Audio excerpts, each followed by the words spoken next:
नमस्ते बच्चों।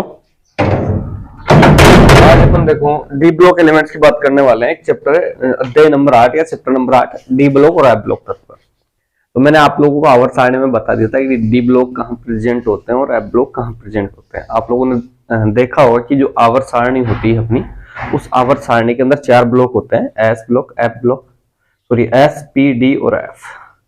Representative elements जो होते थे मुख्य ग्रुप तत्व या मेन ग्रुप एलिमेंट्स के अंदर अपन जानते हैं एस ब्लॉक और पी ब्लॉक आता है। उसके अलावा जो डी ब्लॉक और एफ ब्लॉक एलिमेंट्स होते हैं उनके बारे में अपन ने बताया था, 11th क्लास में भी अपन ने पढ़ा था कि संक्रमण तत्व और अंतर संक्रमण तत्व इनको बोला जाता है। इनर ट्रांजिशन एलिमेंट्स और ट्रांजिशन एलिमेंट्स बोला जाता है। तो यहाँ पर अपन दोनों ब्लॉक की बात करने वाले हैं, डी ब्लॉक और एफ ब्लॉक की। तो पहले अपन डी ब्लॉक पढ़ेंगे, उसके बाद एफ ब्लॉक पढ़ेंगे। तो आप लोगों को ये तो पता ही है कि जो डी ब्लॉक एलिमेंट्स होते हैं, डी ब्लॉक तत्व होते हैं, वह वर्ग नंबर 3 से 12 तक के तत्व होते हैं। उनको पता है स्कैंडियम स्टार्ट होता है ना, वहां से ये बोला जाता है कि जो डी ब्लॉक तत्व होते हैं इनमें 4 श्रेणियां में उप वर्गीकृत किया गया है।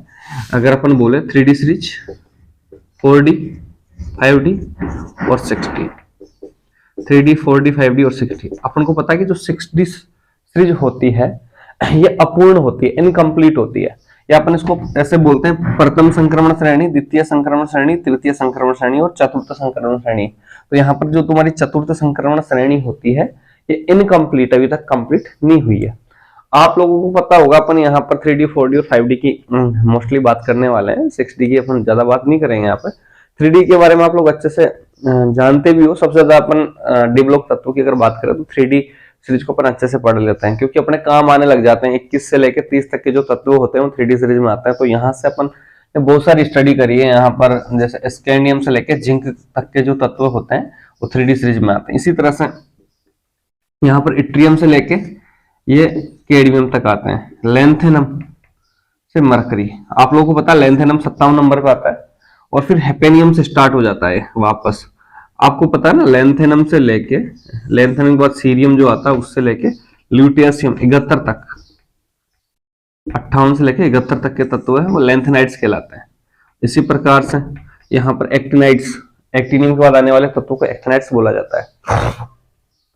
तो अपने यहाँ पर ये जो तत्व है इनकी अपन बात करें प्रथम संक्रमण श्रेणी, द्वितीय संक्रमण श्रेणी और तृतीय संक्रमण श्रेणी। अब अपन बात करें डी ब्लॉक तत्व है, इनको कहते क्यों है।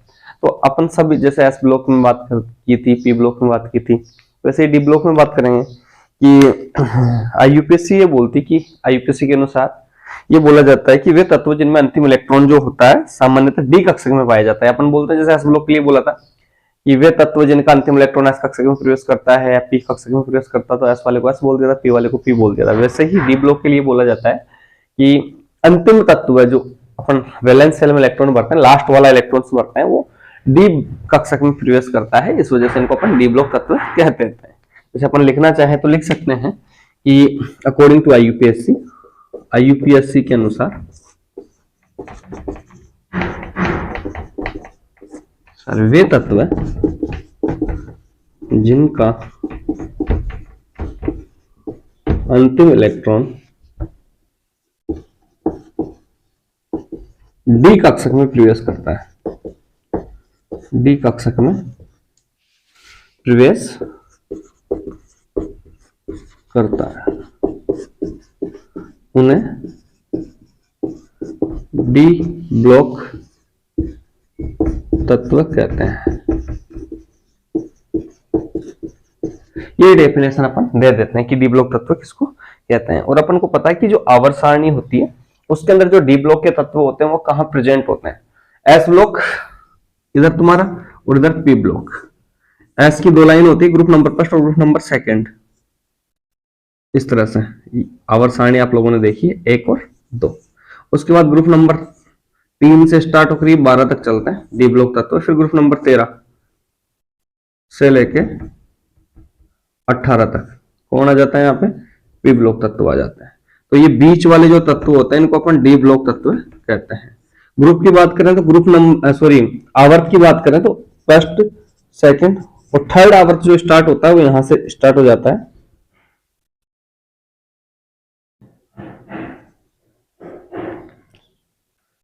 सॉरी, फोर्थ आवर्त में जाता है। आवर्त में अपन अगर बात करें,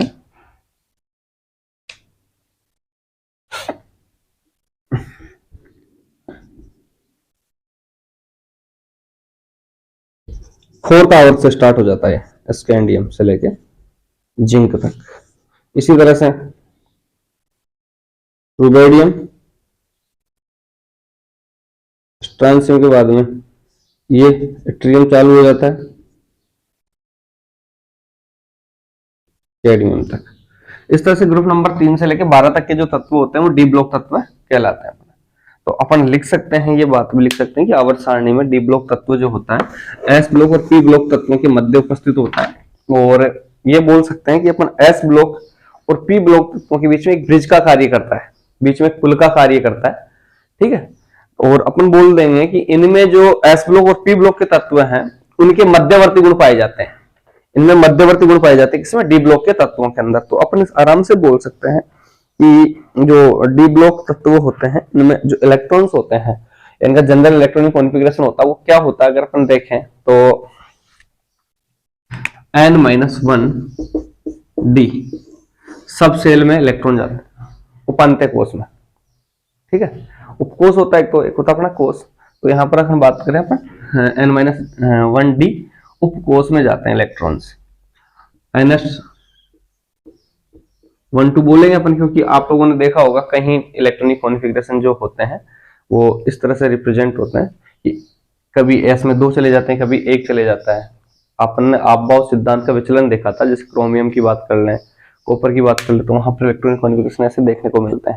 तो आप लोगों को थोड़ा सा मैं बताना चाहूंगा कि जो अंतिम कोष होता है उसको तो वैलेंस कोष बोला जाता है, उसके अंदर वाला जो कोष होता है उसको बोला जाता है उपांत्य कोष, मतलब अंत से पहले वाला, पेनल्टीमेट, सब पेनल्टीमेट, इस तरह से अपन बोलते जाते हैं इनको।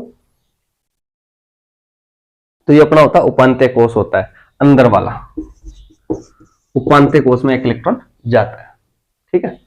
तो अपन अगर बात करें कि डी ब्लॉक तत्व जो होते हैं उनको संक्रमण तत्व भी कहा जाता है। क्या बोला जाता है, संक्रमण तत्व। तो इनको संक्रमण तत्व क्यों कहते हैं और या संक्रमण तत्व किनको बोलते हैं, तो ये बोला जाता है कि डी ब्लॉक के वे तत्व जिनके अंदर डी कक्षक इनकम्प्लीट होता है, मतलब डी कक्षक पूर्ण रूप से भरा नहीं होता है। ये बोला जाता है एक तो परमाणुविक अवस्था में या उसकी जो सामान्य ऑक्सीकरण अवस्था होती है उसके अंदर अगर डी कक्षक अपूर्ण है, अपूर्ण का मतलब डी कक्षक पूरा नहीं भरा हुआ, जैसे डी कक्षक के अंदर 10 इलेक्ट्रॉन आते हैं तो D10 कॉन्फ़िगरेशन नहीं होना चाहिए उसका, 1 से लेकर 9 तक कितना भी हो जाए तो वह अपने जो तत्व होते हैं उनको अपन संक्रमण तत्व बोलते हैं। तो ये बोल सकते हैं कि डी ब्लॉक के वे तत्व जिनका डी कक्षक अपूर्ण होता है, इनकम्प्लीट होता है, उन तत्वों को अपन संक्रमण तत्व कहते हैं। जैसे ही बोला जाता है जिंक, कैडमियम और मरकरी जो होती है उसको अपन संक्रमण तत्व नहीं मानते। ऐसा क्यों होता है तो आप लोगों को थोड़ा सा मैं बता देता हूं। जिंक, कैडमियम और मरकरी, ये आप लोगों की 12th क्लास की बात नहीं है, आप लोग जब सेकंड ईयर में जाओगे वहां पर भी आप लोगों को पढ़ने को मिलेगा या फर्स्ट कि जिंक, कैडमियम, मरकरी को संक्रमण तत्व क्यों नहीं मानते। तो उसका रीजन भी यही है कि जिंक का जो इलेक्ट्रॉनिक कॉन्फ़िगरेशन होता है वो होता है 3d10, 4d10, 5d10, इस तरह से इलेक्ट्रॉनिक कॉन्फ़िगरेशन है 4s2। तो इनकी अगर सामान्य ऑक्सीकरण अवस्था देखें तो s में से इलेक्ट्रॉन निकलते हैं, डी में से कोई भी इलेक्ट्रॉन नहीं निकलता। सबके अंदर सारे के सारे जो केस है इनमें डी में से कोई भी इलेक्ट्रॉन नहीं जाता। और तो मैंने डेफिनेशन क्या दी कि डी ब्लॉक के वे तत्व है जिनके अंदर परमाणुविक अवस्था में या तो परमाणु की अवस्था में डी कंप्लीट नहीं होता तब भी चलता, या उसकी सामान्य ऑक्सीकरण अवस्था के अंदर डी कक्षक अपूर्ण होता है, वे तत्व संक्रमण तत्व कहलाते हैं। तो जिंक, कैडमियम, मरकरी दोनों की दोनों कंडीशन फॉलो नहीं करती, इसलिए इनको अपन संक्रमण तत्व नहीं मानते। ओके, यहां पर अगर अपन डेफिनेशन लिखना चाहें तो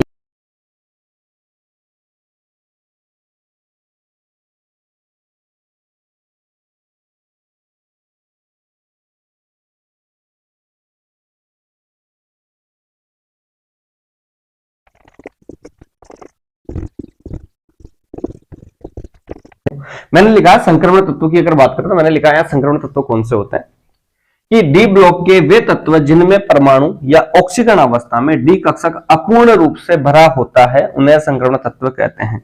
वर्ग 12 ग्रुप नंबर 12 जो होते हैं उनमें कौन कौन से एलिमेंट्स होते हैं, जिंक, कैडमियम, मरकरी के अलावा सभी डी ब्लॉक के तत्व संक्रमण तत्व होते हैं, या सभी डी ब्लॉक के तत्व संक्रमण तत्व कहलाते हैं। इनको अपन आज के लिए इतना ही काफी है वीडियो। मैं चेक कर रहा था कि वीडियो कैसा बनता अपना, अगर सही रहेगा तो अपन इस चैप्टर को पूरा कर देंगे यूट्यूब पर। Thank you so much.